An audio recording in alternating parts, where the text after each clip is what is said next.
I didn't get to see you guys today. Good to see you already. Unfortunately, I can't actually see you, but. All right, I'm back in. Sorry about the wait there. Had a little bit of writing going on my left side, so I had to wait till the class was done. Sorry, guys. Oh, that is Simo. She was doing her 7 o'clock ride and wrapping it up. So I was just waiting for it to finish. But we're live on our Facebook page, Mr. Harrison, and we've got a couple of people coming in. Let's see who's in. Okay, Mia Bechet, welcome in. Joiners, welcome in. Angie, welcome in with everybody who's with you. Destiny and Joe and Carrie Ann and Luis, good to have you guys in. So it should be fun. We're going to be diving into a little bit more about Mr. Harrison. And Mr. Harrison is a man of many talents, has been doing this for a very long time. So it should be a really fun one. But Mr. Harrison, I guess what we'll do is we'll wait a little while. How's your day been today? So far, so good. We prepped hamburgers, so I cooked 15 hamburgers today. So that was wild. My kitchen's a mess right now. Yeah. Yeah, so I'm hoping. So I was in the middle of doing dishes. My dishwasher's not working now. So tomorrow I have to break down my entire dishwasher so that I can start pushing the dishes through. And I'm both super excited because I've never broken down a dishwasher and super terrified because, as you know, I do not deal with water or electrical. That's right. We've had our own situation in the past with water by accident, but that was interesting. I'm glad, now we look back on that and it was really funny. At the time, it wasn't very funny. Yeah, so for those of you who don't know about the little water incident at the studio, when we were getting the studio set up, some of you guys might know I do most of our hanging. I hang up our pictures, I hang up all that. I'm kind of the handyman for the school. Well, anyways, plumbing these days, they use little itty bitty pipes. They've got to be like an inch in diameter. And the entire closet wall, there was probably 2 pipes. They're about this big, no big deal. The odds of you hitting them have to be like 1 in 1,000. I found one. While I was putting up the shelves inside, I literally, it wasn't even like a deep puncture. It was literally probably 1/4 of an inch into the one inch pipe inside the probably 12 by 12 wall. And I found it was pretty amazing. Yeah, flooded the entire school. Yeah, this was day 3 of opening, right? It was like day 3 or something. It was crazy. Yeah. So what I always tell people is that I don't deal with plumbing and I don't deal with electrical. If you mess up framing, it's easy to fix. If you mess up plumbing, it's $6,000. So I don't do it. Yeah, that's right. And then also at the same time, I mean, electrical I've had to learn how to do because of the work I've had to do around the house since I've gotten married. I've had to replace the chandelier. I've had to put out security cameras, and I had to work with the fuse box. So I had to learn how to do electrical, but I'm still not very comfortable with it. Okay, hold on a second. Benji's here. Benji's here. All right, Mr. Ortiz, welcome in. Oh, man. Glad to have you. This is going to be fun. Okay. Very good. I guess it's a good time to start now, Mr. Harrison. So let me set the stage really quick. A couple of years ago, you joined our school and you joined as a regular student. You had longer hair up here, shorter hair right here, and we got started. So why don't you talk about how we got started together, how you found us, and then what went on from there to be now the head instructor of Studio Martial Arts. Okay, so a lot of you guys know that I trained with my brother before I did this. My older brother. I did a couple years of Muay Thai, a couple years of Judo. I hadn't started Jiu-Jitsu when I first started the school. And Jay likes to go to the movies. I'm not a big fan of going to the movies, not because I don't like it. It's just not something I do. Well, he decided we wanted to go and watch The Good Dinosaur way, way back in the day. And I'm walking up, we're waiting for popcorn, and I see that there's a spin wheel off to the right. And I'm like, what's that?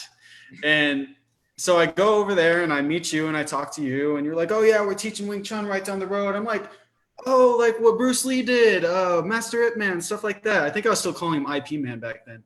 But anyways, I'm like, IP Man, that's right. Okay, how much does it cost? And they're like, it's free to go. And so I spun. I got 2 months grand prize right off the bat. And so I go back and I'm talking to Jay, and you guys all know Jay, and he's a huge supporter of the school. But I'm like, hey man, I got 2 weeks of Wing Chun. He looks at me, he says, don't do it. Wing Chun is a lie.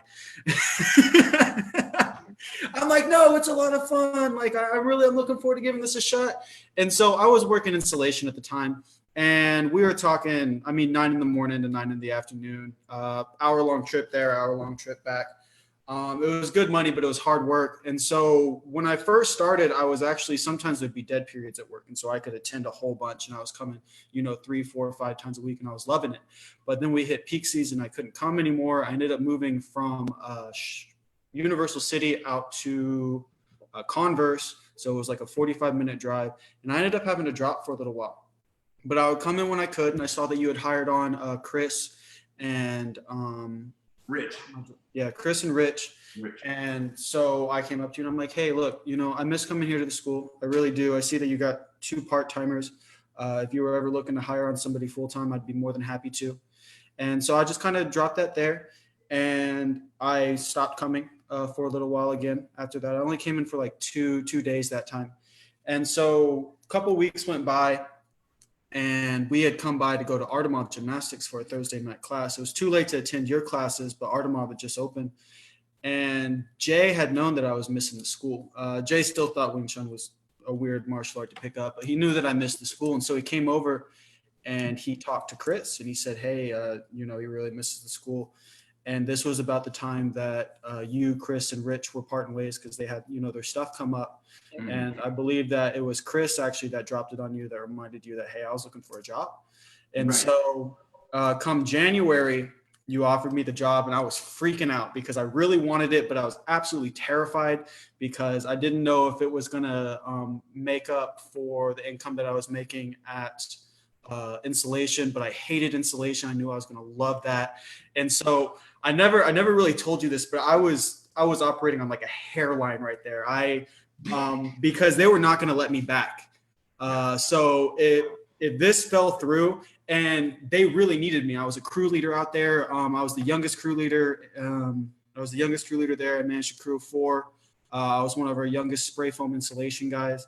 And my mom's, he was boyfriend when they started, or fiance by the end of it, but then they had just broken up when I had started working with you, and told him I put in my 2 weeks, and he didn't even take it seriously. The day before I started with you, I was talking to him. I'm like, okay, it's my last day. He's like, wait, you were serious? I'm like, yeah, it's my last day. He was like scheduling me for next week and everything. I'm like, this is my last day, right?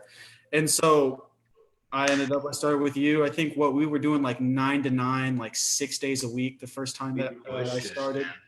Yeah, no. And so that's how I started. You made me the head instructor, and the rest is history. Some of you guys, Luis, Mia, Joe, let's see, Benji and Sade, you guys were all, most of you guys were students when I was a student. You were students before I started. Some of you guys are more senior at the school than I am. So you guys have been here. You guys have got to watch me grow. It's been a wonderful experience working with you guys for sure. But that is the story of how I started at Studio Martial Arts, courtesy The Good Dinosaur. So if you ever watch it, you can think of us. The funny thing is I still haven't seen it. I gotta watch it. It's on Disney Plus. It's cute. I heard it was all right. I'll that's what I would put it at. Is it was all right. Yeah. Okay. Yeah. And so we've been through quite a bit together. Before we killed ourselves like crazy, and I had to really mature as a leader quite a bit. And you kind of saw that, but I also saw you grow up quite substantially. One of the things that I'm always very impressed by with you is you have very good patience and listening skills. And I think that's really helped through the school throughout, and has made me definitely a better leader. So that's been wonderful. And I know that you want to talk about tonight the adaptability in terms of martial arts and in terms of leadership. Tell me a little bit about your mindset in terms of how are you so able to adapt, because a lot of your core is adapt, observe, adapt, observe, adapt, observe. Can you tell me a little bit about what you believe in terms of that form of leadership? So that was actually a pretty good summation of what kind of my process is that, so first thing when it comes to adaptability is you have to be observant, you have to be mindful, you have to always be kind of asking yourself the questions anytime you're in a scenario, you know, the who, the what, the when, the why. You need to be asking yourself how you got here. You need to be asking yourself what went wrong, what can go better. And then you need to remember that. You need to be conscious of that. You know, the things that you did wrong, you want to be conscious of it and take note of it so you don't do them again. The things that you did really well, you want to be conscious so you can repeat. And the things that could be better, you want to be starting to implement that. But you don't start that process until you're observing scenarios. You're asking yourself, how did we get here? You're viewing it objectively. You know, you're not sitting here and thinking, well, this caused this and this caused this, and you know, you're getting upset about it, you're getting super excited about it. You really need to get down to, okay, well, this led to this and this led to this. So you need to keep track of those results. You need to keep track of the cause and the effect. And then you also need to be able to see similarities in a situation to different situations, so that when you're in a situation that's only a little bit different than one that you've already experienced, and you're looking for a desired effect or even better effects, you go back and you ask yourself, well, what caused this? How do I get this result? And you can apply some similar basic concepts to new scenarios as they're rising up. And so one of the core things that I like to focus on when it comes to being adaptable is your basic skills, your overarching skills that are very applicable to a lot of different situations. I call these your white belt skills. And this would be, so leadership. What drew me to leadership is that leadership is basically the study of these basic skills.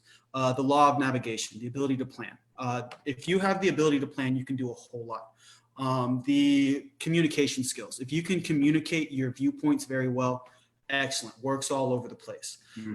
The ability to stay calm. Martial arts helps you out with that. If you can stay calm and observant in a situation, that works all across the board. So I believe that adaptability is the ability to find similarities between different scenarios and understanding how different skills can be valuable to multiple different scenarios. And then also developing those basic skills that apply to a lot of different situations. You don't want to have very specialized skills. You want to have very general skills that apply over a lot of different situations.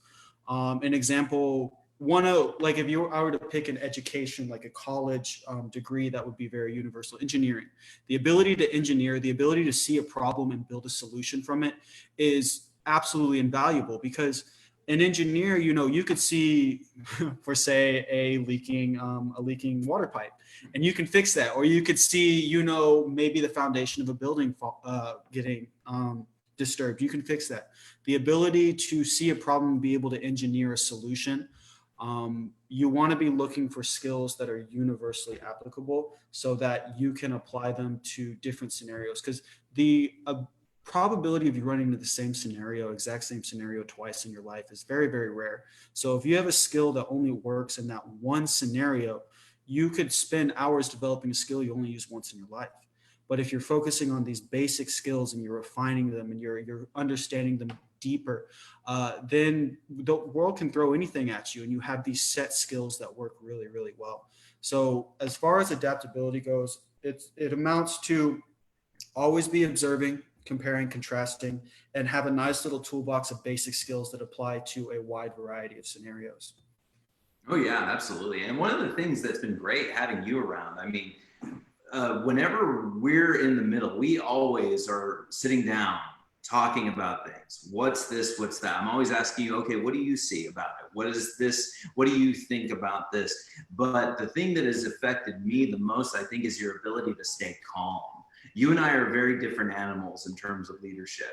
And that's something I observe. But the thing is that I've observed how you are calm, you sit, you listen to it, and then you move from there. You really take that time in between the adaptability to really observe it well so that you can do the best that you can do during that. And so that's been a very, very big help in so many ways. And I think that's what's helped me become a better leader. And also same with Waylon, because Waylon and I are very similar in that way. So it's been a very good influence, not just on us, but on the whole school. And what do you do? How do you apply that to your martial arts training? Because you're a very good martial arts specialist when it comes to these things. Do you have any particular things? Is it practice? Is it getting into the sparring? Is it getting into the rolling? What's the thing that really helps you to apply this adaptability? So what you mentioned was patience and observance, and patient observation is one of the core skills in kind of my life, is that, I want to patiently observe things. Another thing is patience and diligence in practice. You want to be able, especially when it comes to per se martial arts, you don't want to learn something and become familiar with it. You want to learn something and make it a part of you.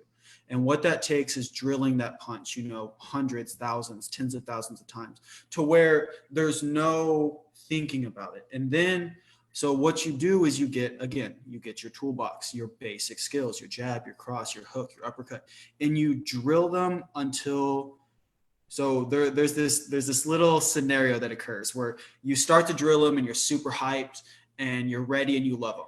And then you hit about 10,000, you hate them and you never want to do them again. And you can't stand the thought, even saying the word jab will trigger you.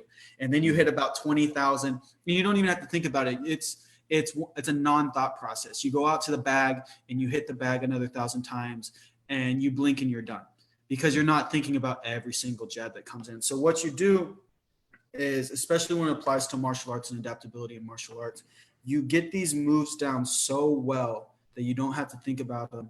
You have a good defense. Defense is very, very important for my style of sparring. And then what you do is you sit there, you get in the round, you spend the first 30 seconds to a minute patiently observing. Mm-hmm. Let them hit you. Let them move around you. Watch, step to the left, see what they do. Step to the right, see what they do. Throw a jab, see what they do. How do you get them to throw punches? How do you convince them that they're safe enough to throw punches? How do you get them to step? Because, they're about 3.5 steps from that corner, but they need to be 3.5 steps to the right. How do you get them to step to the right? And so you spend the first 30 seconds and you do a wide variety of just very simple stimulus, and you observe the responses. Every effect has a cause. And so as long as you don't have to be thinking about using your tools, you can use a couple of them to see how they respond, set a goal. Where do I want them to be and what do I want them to do? And let's say for a specific scenario, every time I throw a jab and step to the left, they step to the right. And every time I throw a cross, they immediately respond with a jab. I want to hit them with a hook, which means I need them to not be able to back away, and I need them to have their left, it would be their right hand off of their face, unless I throw it with the other hand. So I know that they always make an opening after I throw my cross, and I know that they always move to the right whenever I jab and step to the left. So I jab and step to the left 3 times, bam, they're in a corner. I throw a cross, they throw their hand, they're open for the hook, bam. And so mine's a lot of programming. That's how Jay set me up. And what it amounts to is being safe first and foremost, understanding their program responses. Because once you get to a certain level, everybody responds a certain way without thinking, which means that you can rely on the fact that they're going to respond that way. Set a goal, and then based on the tools that you have and the responses that line up the scenario where you need it to be, and then execute aggressively. And so that's my sparring principle as far as my patience, my observance. And then the same thing applies to the real world. It's just, I find people to be the most valuable thing on the face of the earth. I think that they're wonderful. I really, really enjoy them. I really love getting to know them. I really love working with them. However, people take patience and people take observation. You need to be interested in people to work with them. And so you sit there and you work with them and you take a back seat and you find out what they like, what they don't like, what makes them respond this way, what makes them respond that way. Generally, what I look for is what makes them upset or uncomfortable, and I do my best to avoid it, and what makes them very receptive, and what motivates them, stuff like that. And so then once I know, their triggers, once I don't jump in and immediately assume that they like this and they don't like this. They're 100% like me. So they wouldn't like, they don't like pizza, but they love milkshakes, yada, blah, blah. You don't assume these things. You sit there and you observe and you find out what it is that they like, what it is that they enjoy, what it is that they don't. And then you accommodate and you work with them, and you obviously you have your goals, but you always set goals that mutually benefit. And so this is generally how I work with people as well. And so you'll find one of the universal skills, like I was talking about earlier, your toolbox, patient observation. That is definitely in my toolboxes. And it's not half-hearted observation. It's no, I see this and oh, I see this. You're really sitting there and you're getting to know what you're in, where you're at, why things are happening, why people are doing this, or you, like I said, the who, the what, the when, the where, the why, and the how.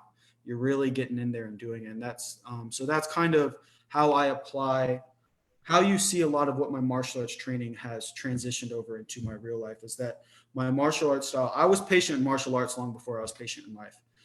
That is one of the things that martial arts gave me.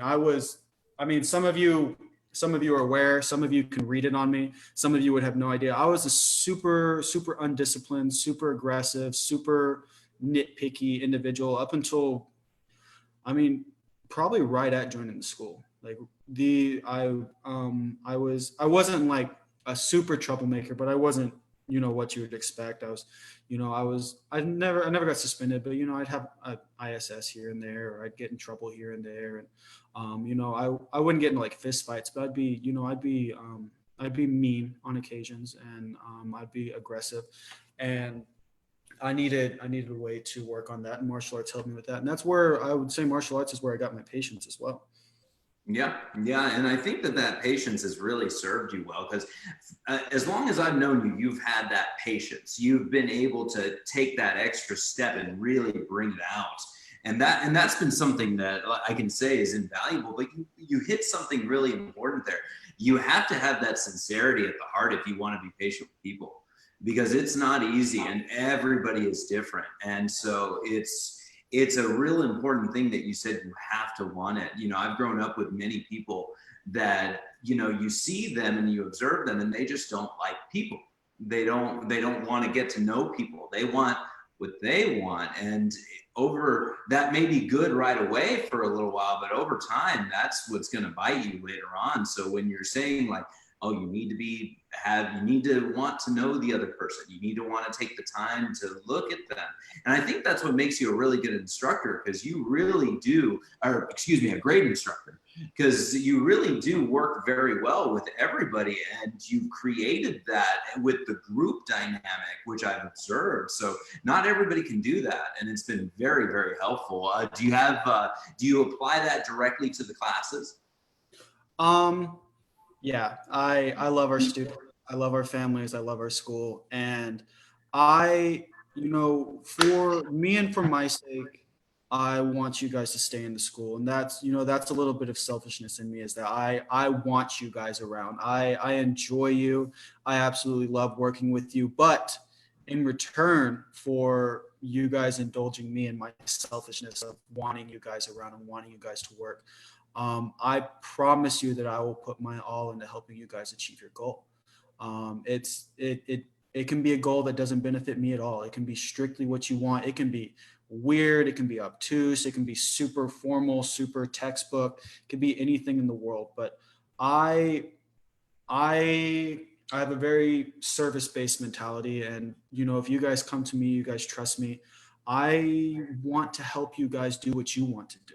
I don't have any. I don't like people who set goals for other people. I don't like people who have plans for people.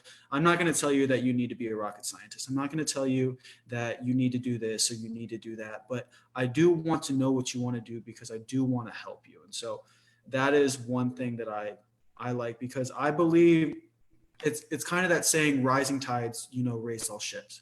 I believe that if, the lowest functioning person in a school or in a community or, in a society, if you can raise the quality of the lowest individual and you can raise the quality of the middle individuals, you can start to see higher quality in all individuals, because that's really where you get your frame of reference. And so I don't believe that, helping people achieve their goals will or will not directly affect me. But I do believe that if you are teaching people how to set goals, reasonable, worthy goals, worthy of their minds, worthy of their intelligence, worthy of their individuality, then you will see that spread like wildfire throughout a society. And the society as a whole will develop and grow. And that's why I think leadership is so important, because an absence of leadership is a travesty to a society, because you don't have people to look to, you don't have people who are trustworthy. But what if you could flood the system with hundreds of thousands of leaders, hundreds of thousands of people who can set goals and think for themselves and achieve things. They're not going to all be doing the same thing. Some of our students might grow up to be doctors, and they're going to be the best doctors. They're not going to be mediocre doctors who got the degree and they want a paycheck. There's going to be doctors who want to heal people, who want to solve things. You're going to find teachers, not going to be the teachers who are, not feeling their job. They're not big on their kids. They're going to be teachers who are motivated and want to change lives and want to educate people, and they put in that effort. And so if you're producing people who know how to set their goals and they know how to do it with passion, not just because they were told to, then I might not even see it in my lifetime, but you will see an increase in the value of families. You will see an increase in the quality of communities. You will see the increase of the quality of nation, and even the world. You'll see that. And so it's somebody once told me something that I considered very wise, and it's like, don't worry about changing the world, just worry about changing your part of it. And so the students are my part of the world. And so I want to make sure that, if there's something they want to do and I'm better equipped either mentally or physically to help them do it, then I want them to feel comfortable coming and asking me, and I want to show them how to do it. And I don't want to just fish for them. I want to teach them to fish. And so that's what I love about the school. That's what I love about what I do, is that, I believe that it is something that truly in the long run will make a huge change. And on the day to day, it can be kind of hard to see, but on the day to day, I still just enjoy seeing you guys. So I do have both the pleasure of enjoying the short term and the aspiration and the little light in the eye of knowing that in the long run, this is going to be an outstanding thing as well. So yeah, it does very much carry over into my work. Yeah, and you bring it and you do it and you do the hard stuff all the time. A lot of people don't see it, but you're there in the school in the mornings. We're there at our staff meeting at 10 a.m. Afterward, on Mondays are probably our busiest days. Mondays and Saturdays can probably be them, but we are there early. We're there doing all the stuff because we really want to make sure that they do get their goals. And that's going to have to do with calling and attendance and focus and getting ready for testing and getting ready for graduation and doing all of these extra things. But you do it with a lot of good determination that you bring to the classes, which is always really good. And so, what was that? Sorry. So something I picked up when I was really, really young, and you see this in a lot of what I do, is that if you're going to do a job, do it right.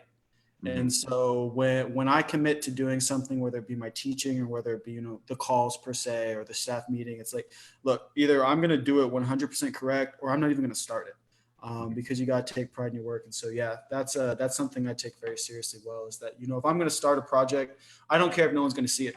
I don't care if it ends up destroyed before anybody sees it, if it doesn't reap any major benefits. If I'm going to start it, I need to do it well.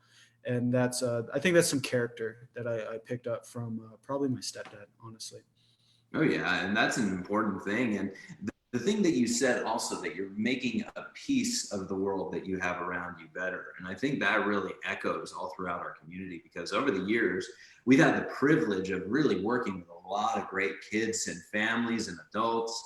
And they come back years later, they come to see us and they just really enjoy the school environment. And we've had that opportunity to do that. So I think what you're saying is really right. And just so that everybody who's on the call hears, you all have that potential with every action that you do to influence and to be that leader. And that's part of the reason why we do what we do, is so that you all can go out and do what it is that you do, and you have the character development, the integrity. What do we say when we do our black belt creed, right? Modesty, courtesy, integrity, perseverance, self-control, and indomitable spirit, and take all of these things. And that's a big part of your goal setting that Mr. Harrison was talking about, And I know, Mr. Harrison, you're a very diligent person. One of the things you talked about was thousands and thousands of reps, but you're very well read also. You read a lot of books. Is that a big part of your leadership training, and what you do is reading and just making sure that you're continually feeding your mind with something good? So reading is something that I have grown into and out of and into again. I hated reading up until the 7th grade. And I was talking to, I believe, Peter Bichet the other day, because he did some work with Rick Royden, I believe it is. And he wrote Percy Jackson, the Lightning Thief series. And that was the first book I ever read. I was in 7th grade. I sat down in my grandparents' couch and I read the first page, and I'm like, I'm going to love this. I had never finished, not even a 20-page book before that. It's got to be like 100, 150 pages, I believe. I don't know. I was really young when I read it. Read it in like 2 days. Just completely demolished it. In my 7th and 8th grade year, I went through, probably 70, 80 books, just reading and reading and reading. I fell out of it in high school for quite a while. And then my junior year, the tail end of my junior year, basically my senior year, I moved out here, and Jay said, look, I'm going to teach you how to fight, but you need to read a book. And so he gave me a long list of books to read. You'll see them. You'll hear me mention them a whole lot.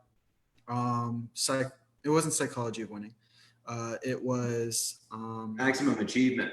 Maximum Achievement was a big one. Richest Man. Hey, I got the title right. Right for the first time. Yeah, Open Heart, Clear Mind, all these books. And I started to read more on the mental aspect and more on the aspect of understanding oneself and others and their relation to the group, and then learning how to set goals, learning how to monitor yourself, learning how to control yourself. And this, I didn't know it yet, but this developed my fascination with leadership. And it was more self-leadership at the start, but then when I joined the school, particularly, you had a lot of similar books in your curriculum. You had a lot of similar books for our instructor required reading.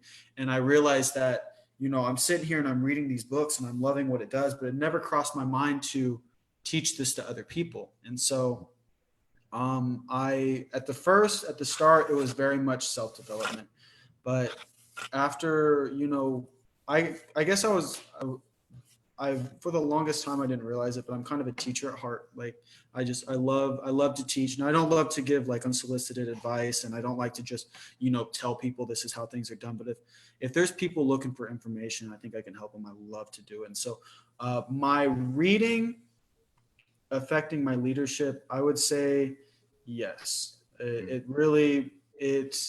It's something that I do so that I can be a better leader and so that I can teach people to be a better leader. It ebbs and flows. Sometimes I'll read like 3-4 books a week. Sometimes, I make it through one every other week. But I read for myself, and I read because I know it's good for you. But anything that I read, I do I always ask myself, how is this going to make me better? How is this going to allow me to teach, the kids something new, or my friends something new? How is this going to allow me to be of greater service? And so I do read with a lot of intention. They're kind of symbiotic, I wanted to be a leader because of my reading, and my reading makes me a better leader. And so, that's kind of how they kind of work in tangent for sure. Right. And not only are you very well read in that way, but you're a very good tracker of your progress. One of my favorite quotes is what gets measured gets done. That's a Peter Drucker quote. And you turned me on to the binder and keeping track of my progress a lot more. Can you tell us a little bit about how you keep track of your own individual progress and what you do with that? So it changes from season to season. So I did the bullet journal for 6 months twice, and I love the bullet journal. I did the binder for like 3 years. But what it amounts to, it's the maximum achievement method. Set your goals for 1 month, 2 months, 3 months, 6 months, a year. It goes a year, 3 years, 5 years, and 10 years. And what you do is you start backwards. So a lot of people want to start with their 1 or 3 month goals, but it's actually best to start with your 10-year goals. Where do you want to be in 10 years? And when they tell you to do this, they don't say, oh, let's not be modest. Let's say you're going to get your bachelor's degree in 10 years and you're going to be able to touch your toes. No, I want to be able to perform at the level of an Olympic gymnast. I want to be a PhD in, I want the world to be asking me questions about what I think about these scenarios. I want to have a $2.5 million house, and I want to be the CEO of a multi-billion-dollar company. They're not saying set goals of like, I want an $80,000 house. They say shoot big. And then what you do is you take that and you divide it by 2. And those are your 5-year goals. What do you want at this time? How are you going to get there? You're at 5 years. How are you going to get there? And they're like, okay, now do it for 3, do it for 1. And then you break it all the way down. Like, well, what are you going to do this month?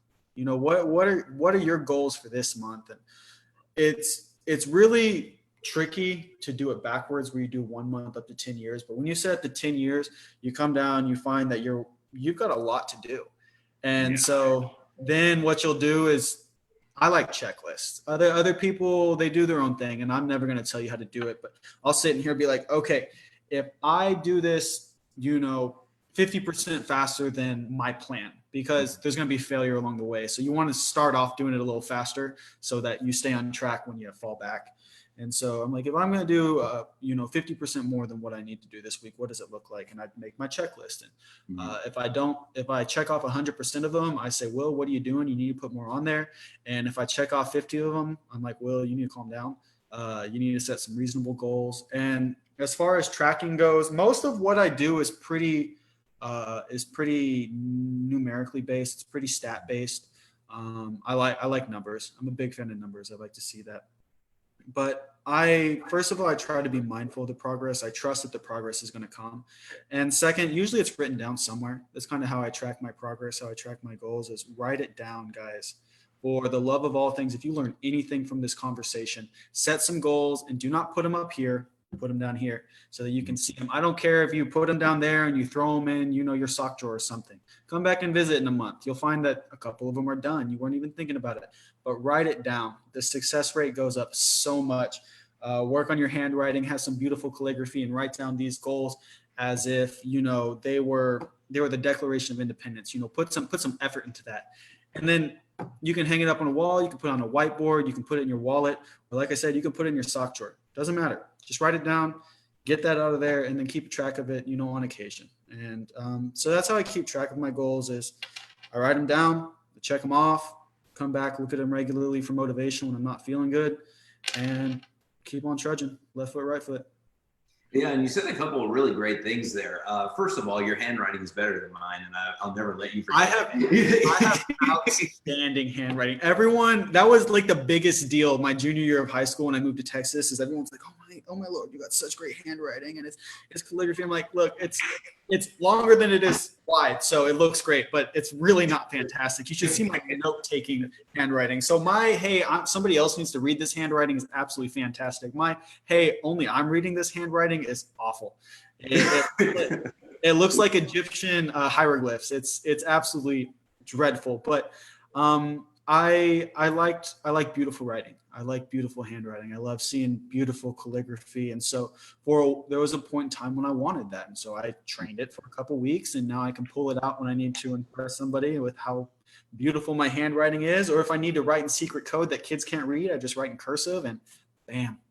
Yeah. Well, you certainly impressed Simo, because every time Simo walks in and looks at our whiteboard, she knows who wrote it. She makes fun of me for it. But anyway, what I was getting to was you've written things down for a very long time, and not only that, you've expressed to me how much you've come along in terms of your life and the exponential growth that has come from it. And the same has happened with me ever since your brother and yourself introduced me to the binder. I still do mine every single day without fail. And some of the things that we've been able to, in terms of either the school or my own life, that we've checked off the list have been astronomical. So there's a lot of truth to what you're saying. And I'll reiterate, if you all do not write down your goals, I guarantee you're slowing yourselves down. If you write them down, it'll start slowly, and one day you're going to look back and realize how much exponential growth has happened in your life, how much change happens so quickly. I mean, because when Mr. Harrison first came in, where was I? I was still living in my other place, because we would go over there to plan our days all the way across town. And then also it was just completely different. I mean, you can say that my life was completely different until you introduced the It binder was. to me. Yeah, and then now I'm married in a new house and planning my future, and the school is doing better than it's ever done. Even during this time, we're still really doing well, which is fantastic. So it's one of those things that listen to what Mr. Harrison is saying, because it is magic what happens, and it has been one of the biggest influences in terms of my life in the last 4 years. Has it been 4 years? Has it been 4 years since you started? Four or five, something like that. 4 or 5, my goodness, yeah. We were youngins back then. Well, I was a youngin. You're still a youngin. So I was 19 when I started here. You're 19, my goodness. Wait, Wow. no, I think I was 20 because I turned 21 Okay. the first May that I started. Okay, 2020. Oh my gosh, and it is 2020. But anyway, so that has been something that's really important. Not only that, but the input that you've provided in terms of how we provide our leadership skills and how things have changed, because you've had a phenomenal influence in terms of our black belt testing and in terms of the martial arts that we teach, the application of it. Talk a little bit about how much we've changed in terms of we're much more direct, we're much more straightforward, much more application in terms of it. Talk a little bit about how it used to be and how it came around. When I first started, there was no sparring. Yeah, there wasn't. Not a lick of it. When I first started, we had every single level had about 8 techniques, and we would teach one technique a week for 8 weeks, and then we would recycle back to it. When I first started, you guys had just started the belt and leveling system. We didn't have, I think we had 2 people in level 3. Yes. And we had, I think we had 70 students or something, 60, 70 students. So, So now we have plenty of sparring. We have kickboxing and grappling recently introduced. So we do have the Brazilians call it porrada, which is rolling, ground rolling, fighting on the ground. We do have active kickboxing and boxing sparring. There's a little bit less chisao sparring, I will admit that, but we're working on that as well. But we have 3 unique curriculums over 3 unique levels, as well as black belt training. I believe our kids are tougher now. I believe our kids are more adept and prepped to deal with the confrontation that I hope they never have. I think that we've created an environment that is more difficult, more challenging, there's more friction involved. There's more, am I going to make it? Like, am I going to do well? Am I going to this? There's more doubt introduced so that you guys can overcome that, and then more confidence gets developed. It was never an easy trip, but now it's a very diversely difficult trip. And so that's some things that it's changed. It's really, I know it surprised a lot of the original students, the ones that were here when I just started. I remember the introduction of sparring.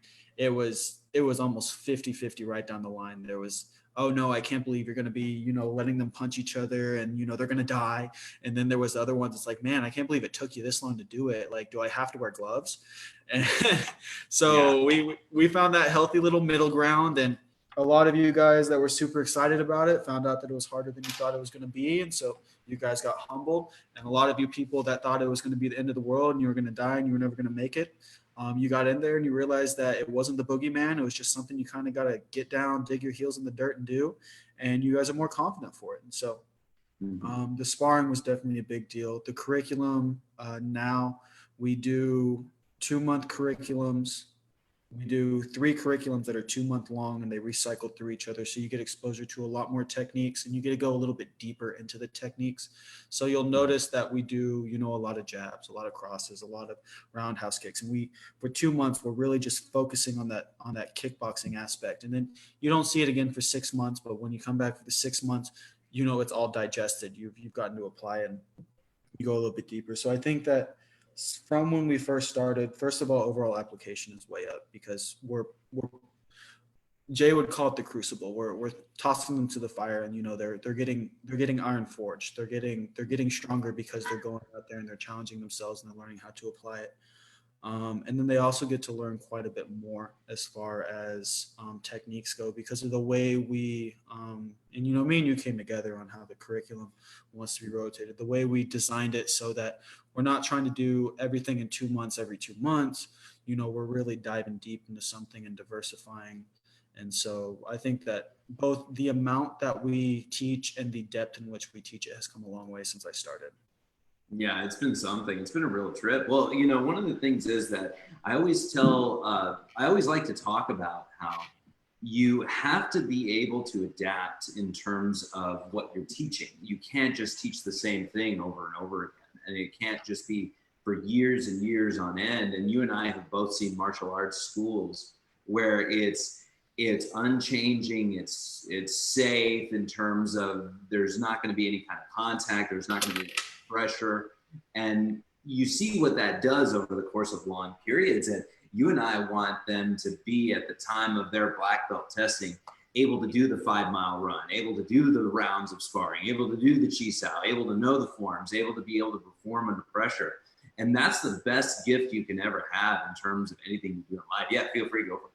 So I just want to communicate to the attendees that there are some dangers in martial arts, but in my opinion, the two most dangerous things in martial arts you can do is hardcore sparring every single day and never sparring a day in your black belt career. Those are the two most dangerous things that you can do in a martial arts school, and there are groups that do both. However, we, as you guys have noticed, will do 2 months of regular sparring, not every single day that you come in, not, 5-minute rounds kind of things, but, we'll toss you in there on occasion. Then you go away from it for a little while because too much sparring is unproductive and increases the risk of injury. However, zero sparring at all, as I believe it was Mike Tyson says, everybody's got a plan until they get hit in the face. And if you have never once been hit in the face by the time you get your black belt, your instructors have done you a disservice because it only takes a couple of times of getting popped in the face to realize it's not a big deal. It really is. And I've been hit in the head so many times, it's almost embarrassing. However, I'm not dead. I'm not injured. As far as I know, I have no brain damage or anything like that. But now, if I get hit in the face, I'll just stare him down and hit him back. And so that's one of those things. Also a disclaimer, I've never been in a fight outside of pre-sanctioned sparring. Except for maybe one in high school. Like I said, I was a little snippy growing up, but I never believed that violence was the answer. I never really did. And so hopefully you guys never get hit in the face. I really hope you guys never get hit in the face outside of school.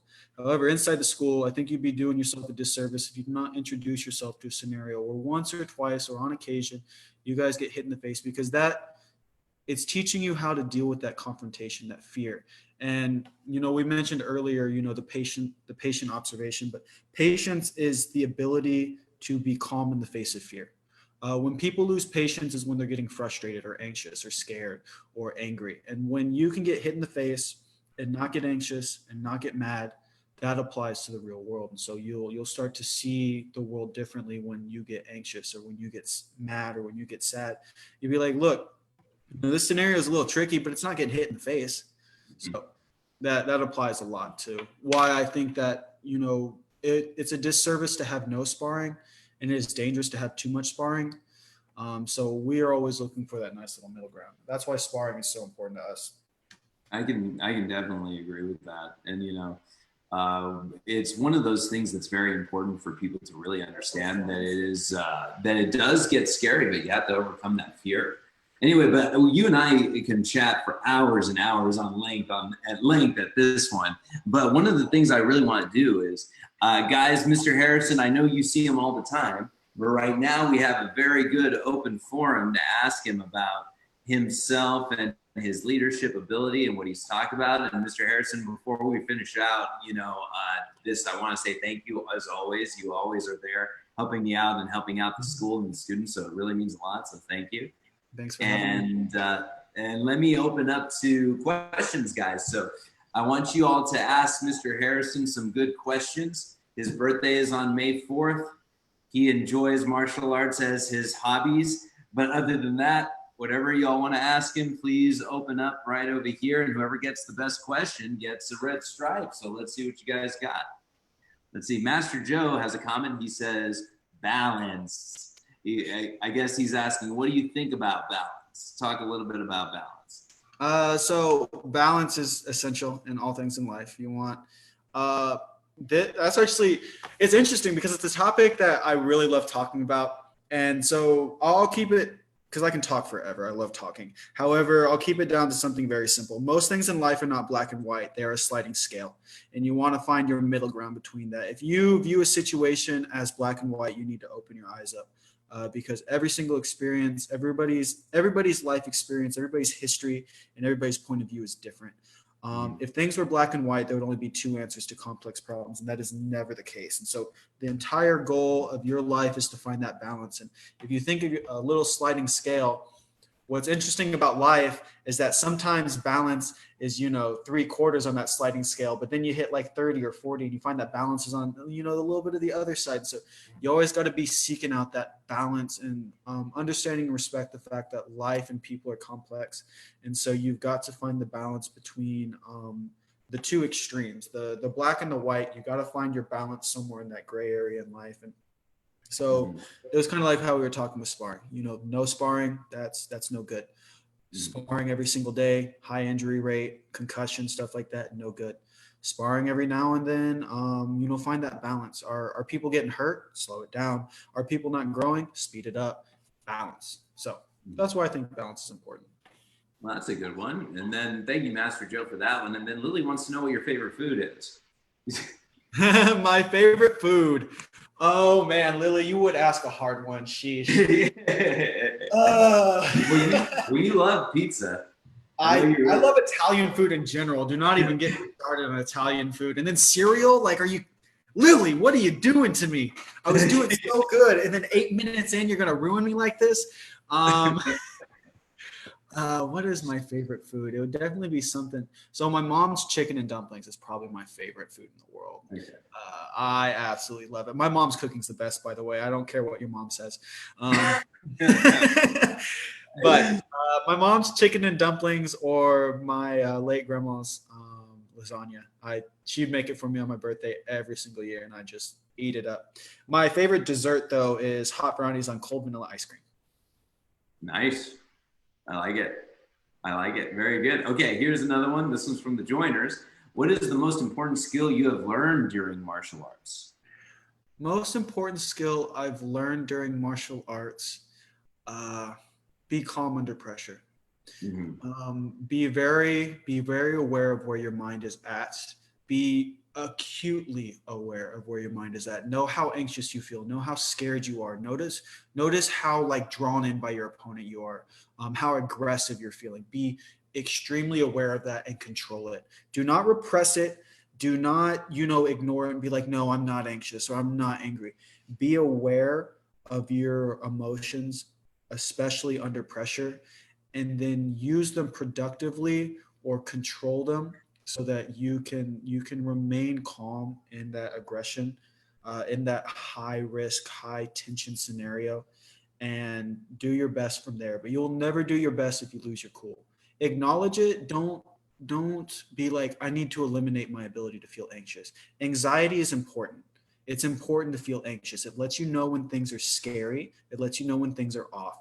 Anger is very important because it encourages you to stand your ground. It prevents you from being walked on, and it helps you enforce your will. However, these are tools. These are not means to an end. These are signals sent to you. And so you need to be aware of when you're angry and when you're anxious and when you're scared.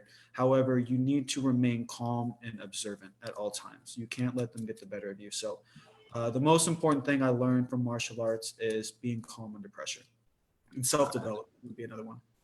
That's a good one. I like that. And then Carrie Ann is asking, once you started martial arts, did you ever think that you would be considered almost a role model to many people, especially kids? I'll add that a role model for sure there. Did you ever consider that? Growing up, I'm gonna tell you right now, I grew up being called Billy. Up until my junior year, I was Billy in California, Missouri. I'm gonna tell you right now, I did not think I would be anything. I did not think I didn't think I was going to finish high school. I didn't think I was going to make it out of that town. I never thought I was going to be a role model. I never thought people were going to look up to me. I never thought people were going to respect me or my opinion. I didn't think I was smart. I didn't think I was fast. I didn't even really think I was a good person. So when I started martial arts, no. When I started martial arts, I was trying to get out of that. I was trying to get away from that. I knew that my potential was great, and I knew that it was not being fulfilled. That's why I moved. I would have suffocated in my little town. So I moved here, 700, 800 miles away. Basically started new. I wanted Texans to call me William, but getting a Texan to say William is like pulling teeth. So I became Will. Started learning martial arts. But even then, it was just I grew up watching ninja cartoons. I wanted to be a ninja, and big Naruto fan, by the way. Yeah. Naruto, gotta love it. No, but honestly, one of the greatest skills that martial arts has taught me is being calm under pressure. But one of the greatest gifts that martial arts has given me is the ability to teach people and be a role model. I did not think that was what I would get, but it was probably the hugest blessing that I received from my martial arts training. I'm unbelievably proud of you guys, and I'm unbelievably honored that you guys would choose to look up to me. And so, no, I did not think it is, but I did not think I would be a role model. I did not think that. I didn't even know if I would do it for a long time, but I do appreciate the question. And short answer, no, I did not. But long answer is no, but I'm glad it did.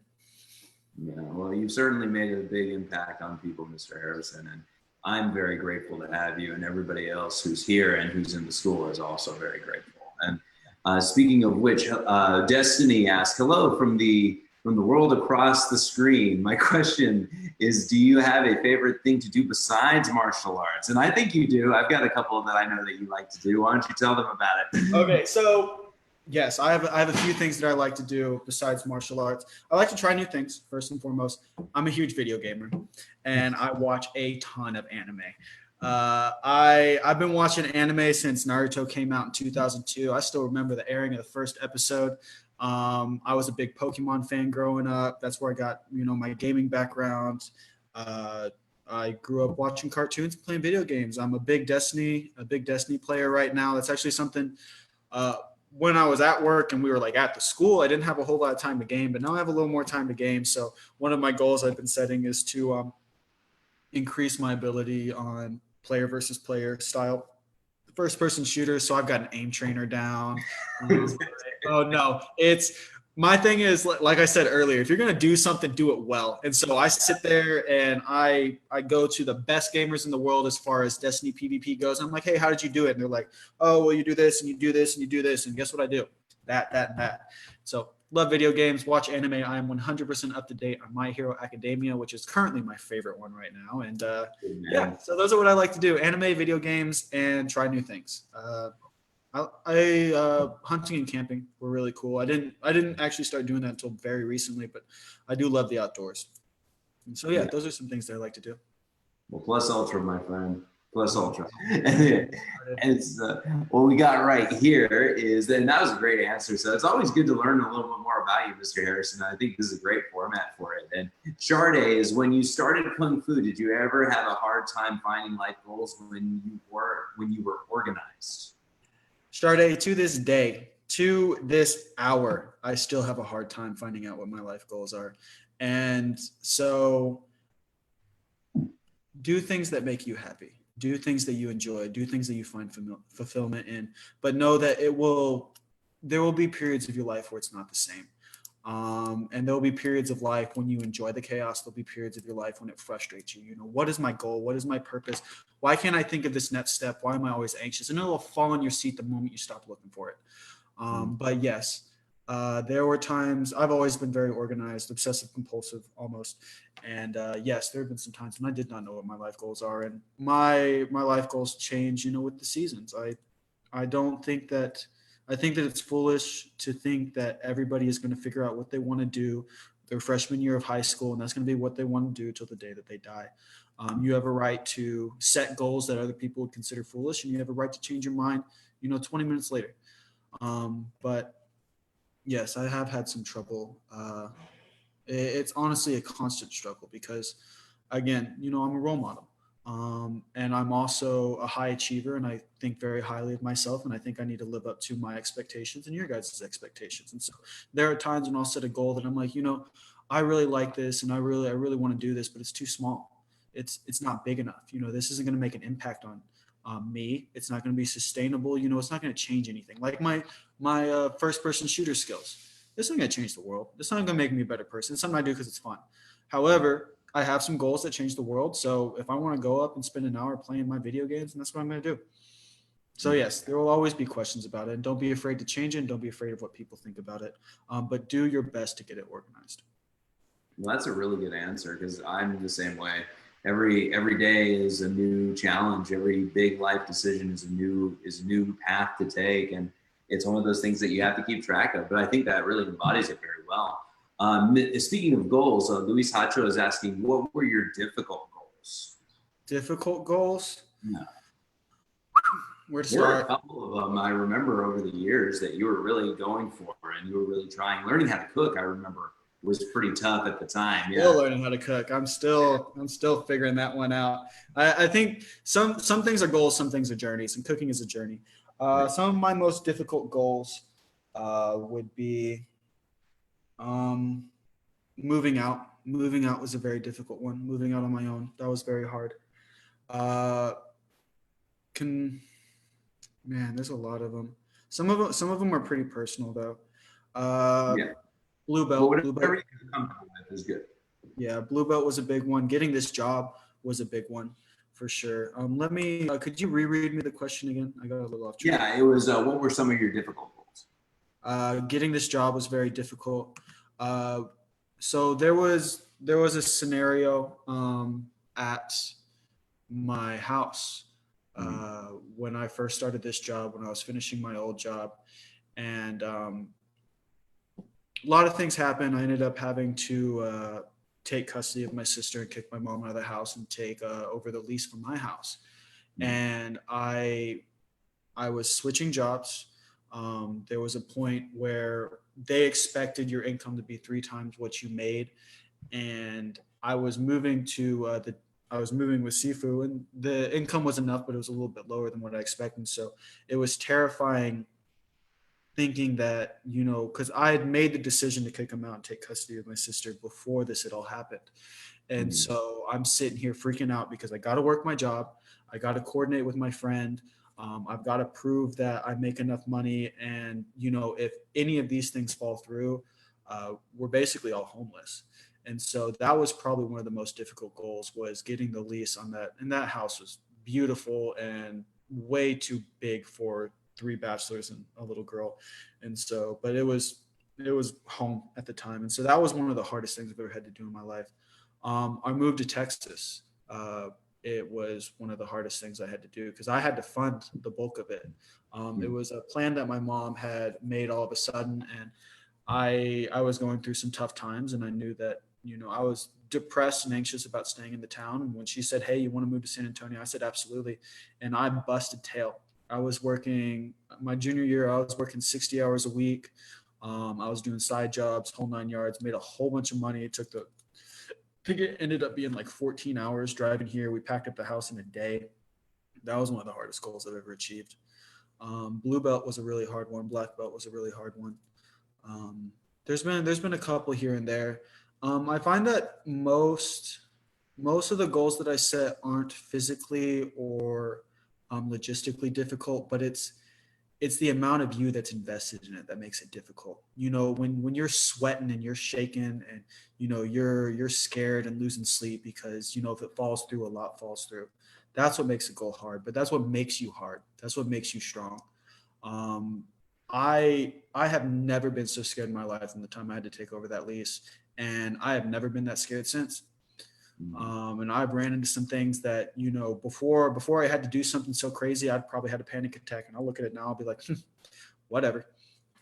So yeah, it definitely shapes your perspective, and you handled it with flying colors because you still performed really well with your work, and everything has improved just astronomically since those big tough ones. And you're going to, continue to keep improving that way. And I got another one from Master Joe. He says, very true, because anger can make you lose control, and you control of you and getting hurt, and somebody else can get hurt. So I think that's more of a statement if the wrong way happens. I guess he's talking about sparring, and if you don't keep your head. But thank you, Master Joe. And then Mr. Ortiz, our special guest of the evening. How do you overcome a past that you don't want to acknowledge to become a great person? And side question, what is the best anime? I like that question.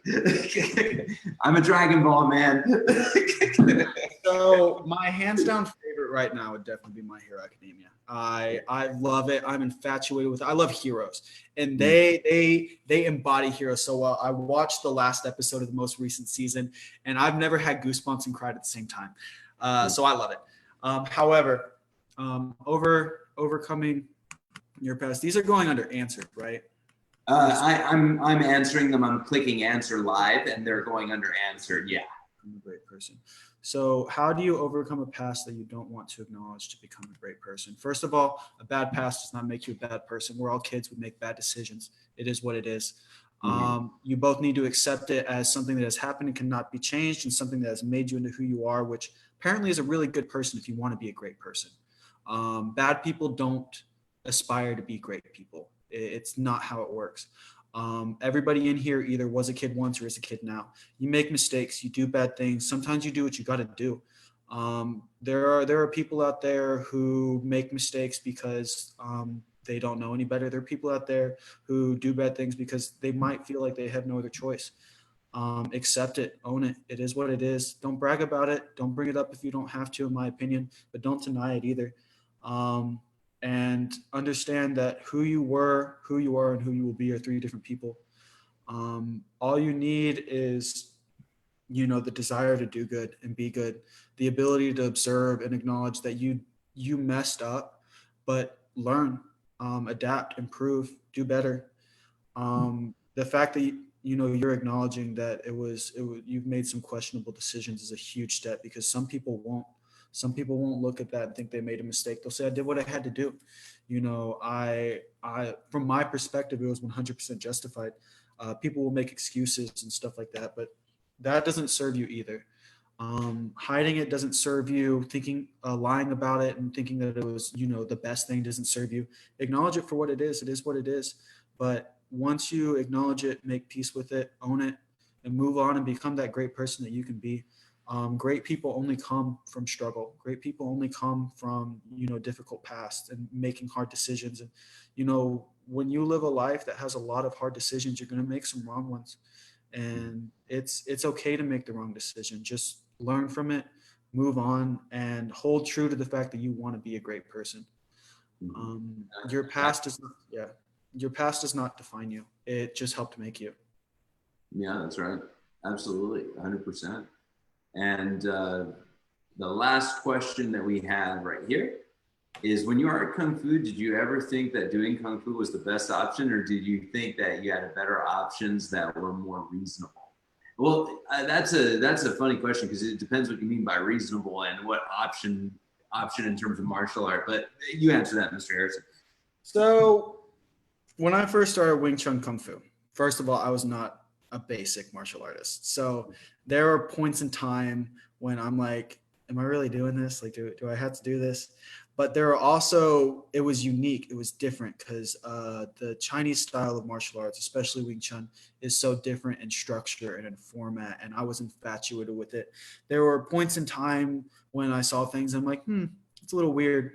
I don't know if that would work. And there were points in times when I saw that, I'm like, wow, that's so innovative. Like, that's so unbelievably cool. So when I was doing Wing Chun Kung Fu, I never went in it with the intention of, is this the best martial arts in the world?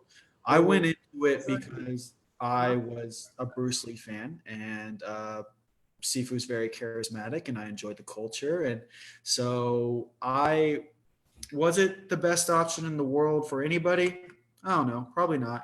But was it the best option for me at the time? Absolutely. I love it. I don't regret it. And it was obviously a odd decision I made on a whim that changed the direction of my life entirely.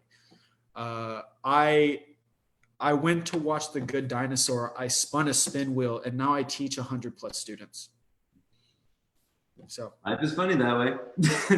really weird. Never neglect the small moments. That was a 2-minute decision I made probably 6 years ago, and it defines my life right now. It really defines us as well, my friend, and I really do appreciate having you. And I thought it was a very wonderful time tonight, so thank you again. And let's see who I can pick as far as best questions. That's going to be a tricky one because there are a lot of good ones tonight. I like Mr. Ortiz's question, and I'll pick one more. I think Carrie Ann and Mr. Ortiz questions work really well. The ones about being a role model and that did you ever think about that? And then also talking about your past and how that doesn't define you. That your bad past does not make you a bad person. And going from there, I think that was wonderful. But Mr. Harrison, it was a very, very wonderful time tonight. I'm really glad I got a chance to have you on. And, you know, it's always a pleasure. And during this time when we're all in lockdown, it's always good to catch up with you just from my perspective. So thank you very much for being on. And we got your brother on this weekend. So That's going to be exciting. When is that right now? That is going to be Friday at 1:30. So that should be really fun. Yeah, and then I'll call your other brother and see if he wants to jump on too. That way we can have the full crew. Okay, but I appreciate it. And everybody who joined us, thank you for tonight. Be expecting Mr. Whalen this coming Friday. It should be good, but this has been another SMA interview with one of our very, very talented instructors, our head instructor. And thank you again, Mr. Harrison. I really appreciate it. Have a good night. And I got to catch up on my hero. Thanks for having me. It's a good season. It is, I bet. Well, I'll see you later. And guys, have a good evening, okay? But we'll talk to you later. And Mr. Harrison, we'll see you in class. Actually, if you have a second, Mr. Harrison, let me close out the live.